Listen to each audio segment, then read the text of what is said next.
7. The Discourse on Spiritual Freedom. On the afternoon of the last day of the feast, and after the apostles had failed in their efforts to persuade him to flee from Jerusalem, Jesus again went into the temple to teach.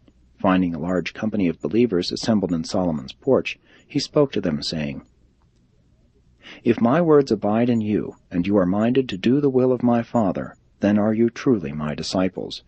You shall know the truth, and the truth shall make you free.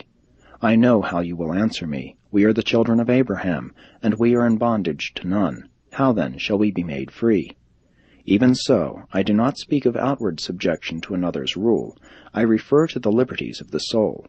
Verily, verily, I say to you, everyone who commits sin is the bondservant of sin. And you know that the bondservant is not likely to abide forever in the master's house. You also know that the Son does remain in his Father's house. If, therefore, the Son shall make you free, shall make you sons, you shall be free indeed. I know that you are Abraham's seed. Yet your leaders seek to kill me, because my word has not been allowed to have its transforming influence in their hearts. Their souls are sealed by prejudice and blinded by the pride of revenge. I declare to you the truth which the Eternal Father shows me, while these deluded teachers seek to do the things which they have learned only from their temporal fathers.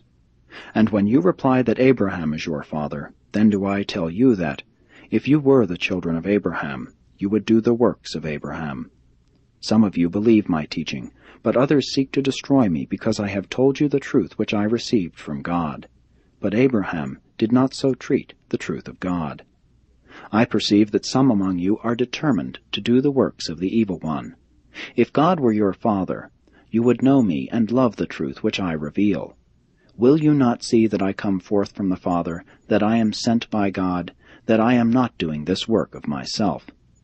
Why do you not understand my words? Is it because you have chosen to become the children of evil? If you are the children of darkness, you will hardly walk in the light of the truth which I reveal.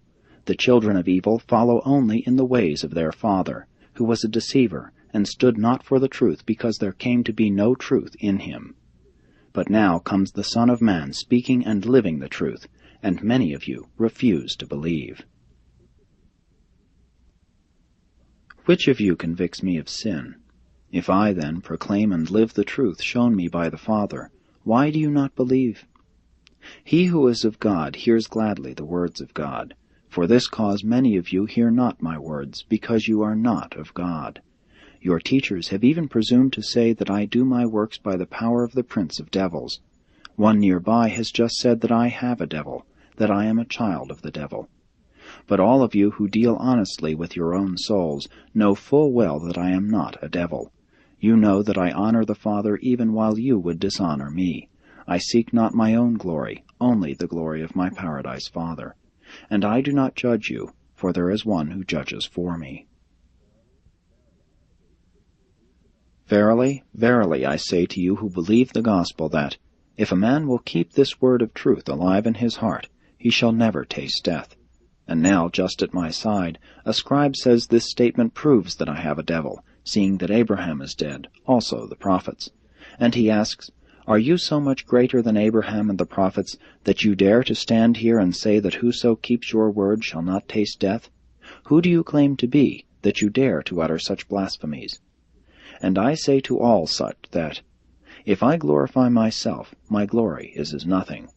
But it is the Father who shall glorify me, even the same Father whom you call God.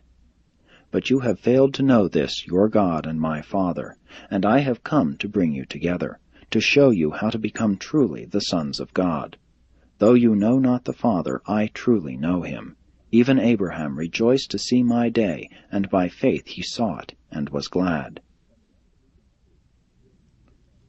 When the unbelieving Jews and the agents of the Sanhedrin who had gathered about by this time heard these words, they raised a tumult, shouting, You are not 50 years of age, and yet you talk about seeing Abraham. You are a child of the devil.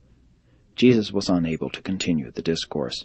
He only said as he departed, Verily, verily, I say to you, before Abraham was, I am. Many of the unbelievers rushed forth for stones to cast at him, and the agents of the Sanhedrin sought to place him under arrest. but the Master quickly made his way through the temple corridors and escaped to a secret meeting place near Bethany, where Martha, Mary, and Lazarus awaited him.